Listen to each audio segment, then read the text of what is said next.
അസ്സലാമലൈക്കും വറഹ്മത്തുള്ളാഹി തആല വബറകാതുഹു. അൽഹംദുലില്ലാഹ്. നമുക്ക് എല്ലാവർക്കും ഓരോരോ ആഗ്രഹങ്ങളും ആവശ്യങ്ങളും നിറവേറാനുണ്ടാവുമല്ലോ. അപ്പോൾ ആവശ്യങ്ങൾ നിറവേറാൻ വേണ്ടി നമ്മൾ ചൊല്ലാൻ റെഡിയാണെങ്കിൽ ഒരുപാട് അമലുകൾ നമുക്ക് ചെയ്യാനുണ്ട്. ഇന്ന് ഞാൻ നിങ്ങൾക്ക് പരിചയപ്പെടുത്തി തരുന്നത് നമുക്ക് എളുപ്പത്തിൽ ചൊല്ലാൻ കഴിയുന്നതും എളുപ്പത്തിൽ ദുആക്ക് ഉത്തരം കിട്ടാൻ ചാൻസ് ഉള്ള ഒരു ദിക്റാണ്. ഈ ദിക്ർ ചൊല്ലിക്കഴിഞ്ഞാൽ നമുക്ക് ഒരുപാട് നേട്ടങ്ങൾ കിട്ടും. അതുപോലെ നമ്മൾ അസ്മാഉൽ ഹുസ്നയിൽ നമ്മൾ സ്ഥിരമായിട്ട് ഏതെങ്കിലും ഒരു ദിക്ർ ചൊല്ലിക്കഴിഞ്ഞാൽ ആ ഒരു ദിക്റിൻ്റെ ഫലം നമ്മുടെ ജീവിതത്തിൽ കണ്ടു തുടങ്ങും. അതുകൊണ്ട് നമുക്ക് എന്താണ് ആവശ്യം, ആ ഒരു ദിക്ർ, അതിനുള്ള പ്രതിഫലം കിട്ടുന്ന ദിക്ർ നമ്മുടെ ജീവിതത്തിൽ നമ്മൾ പതിവാക്കുക. പലരുടെയും പരാതി ദുആയ്ക്ക് ഉത്തരം കിട്ടുന്നില്ല എന്നതായിരിക്കും. എങ്കിൽ ദുആയ്ക്ക് ഉത്തരം കിട്ടാൻ നമ്മൾ ചെയ്യേണ്ടത് ആത്മാർത്ഥമായിട്ട് അമൽ ചെയ്ത് ആത്മാർത്ഥമായിട്ട് ദുആ ചെയ്യുക എന്നതാണ് നമ്മുടെ ഒരു ബാധ്യത. നമ്മൾ വെറുതെ ഇങ്ങനെ ഇരുന്നിട്ട് ദുആ ചെയ്തിട്ട് നോക്കിയാൽ നമുക്ക് ഉത്തരം കിട്ടില്ല. അപ്പോൾ നമ്മൾ നല്ല രീതിയിൽ ആത്മാർത്ഥമായിട്ട് ദുആ ചെയ്താലാണ് നമുക്ക് ഉത്തരം കിട്ടുക. മനസ്സിൽ തട്ടി അള്ളാഹുവിനോട് ദുആ ചെയ്യുക. അതുപോലെ തെറ്റൊക്കെ പുറത്തു തരാൻ വേണ്ടി പറയുക.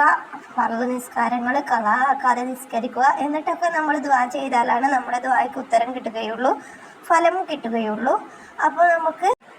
അപ്പോൾ നമ്മൾ ആദ്യം നമ്മുടെ ജീവിതത്തിൽ പാലിക്കേണ്ടത് 5 വക്ത് നിസ്കാരം ഖളാ ആക്കാതെ നിസ്കരിക്കുക. ദുആയ്ക്ക് ഉത്തരം കിട്ടണമെങ്കിൽ ആഗ്രഹമുണ്ടെങ്കിലും നമുക്ക് ഇരുലോക വിജയത്തിനും വേണ്ടിയിട്ടും 5 വക്ത് നിസ്കാരം ഖളാ ആക്കാതെ നിസ്കരിക്കുക. നമ്മുടെ ജീവിതത്തിൽ തെറ്റുകളില്ലാതെ ജീവിക്കുക. തെറ്റ് സംഭവിച്ചു പോവാതെ നമ്മുടെ ജീവിതം മുന്നോട്ട് കൊണ്ടുപോവുക. എന്തെങ്കിലും തെറ്റുകൾ നമ്മളോട് ചെയ്തു പോയെങ്കിൽ നമ്മൾ അള്ളാഹുവിനോട് മാപ്പ് പറയുക, ഇസ്തിഗ്ഫാർ ചൊല്ലുക. അറിയാതെ ചെയ്തു പോയ തെറ്റുകൾക്കൊക്കെ ദിവസവും ഇസ്തിഗ്ഫാർ ചൊല്ലി മാപ്പ് ചോദിക്കുക. പൊരുത്തപ്പെടാൻ വേണ്ടി നമ്മൾ പറയുക.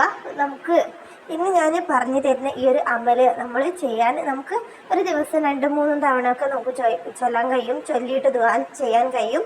അത്രയ്ക്ക് ഫലം കിട്ടും. നമ്മുടെ ദുആ അള്ളാഹു സ്വീകരിക്കാനൊരു കാരണമാവും.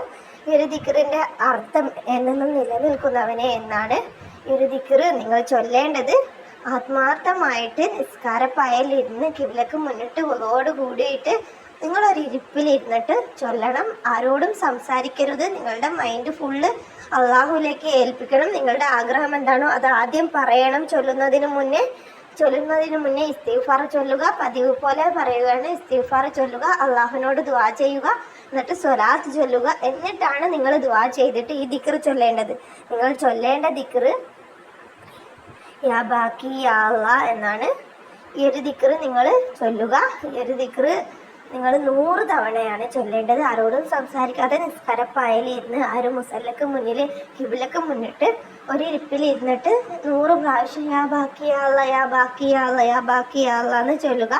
എന്നിട്ട് ശേഷം സലാത്ത് ചൊല്ലി അള്ളാഹുവിനോട് ആത്മാർത്ഥമായിട്ട് ദുആ ചെയ്യുക. ഇത് നിങ്ങൾക്ക് എപ്പൊക്കെ സമയം കിട്ടുന്നോ അപ്പൊക്കെ നിങ്ങൾ ഇങ്ങനെ ദുആ ചെയ്യുക. നിങ്ങളുടെ മനസ്സിലെ ആവശ്യം എന്താണോ, ആഗ്രഹം എന്താണോ അത് അള്ളാഹു ഉടനടി നടത്തി തരുന്നതായിരിക്കും. അത് ഉറപ്പാണ്. ഒരുപാട് പേർക്ക് ഫലം കിട്ടിയതും ഒരുപാട് മഹാന്മാർ പറഞ്ഞതുമായിട്ടുള്ള ഒരു ഇസ്ലാമിക ടിപ്സാണിത്. നമ്മുടെ ജീവിതത്തിൽ ദുആക്ക് ഉത്തരം കിട്ടാൻ വേണ്ടി നമുക്ക് ചൊല്ലാൻ പറ്റിയ ഏറ്റവും മഹത്വമുള്ള ഒരു ദിക്ർ തന്നെയാണ്. അസ്മാഉൽ ഹുസ്നയിൽ ഏത് ദിക്ർ ചൊല്ലിയാലും നമുക്ക് ഫലം ഇരട്ടിയായിരിക്കും. അതുകൊണ്ട് ജീവിതത്തിൽ പതിവാക്കുക. ഇൻഷാ അല്ലാഹ് നിങ്ങൾക്ക് ഉപകാരപ്പെടും. അടുത്തൊരു വീഡിയോയിൽ കാണാം.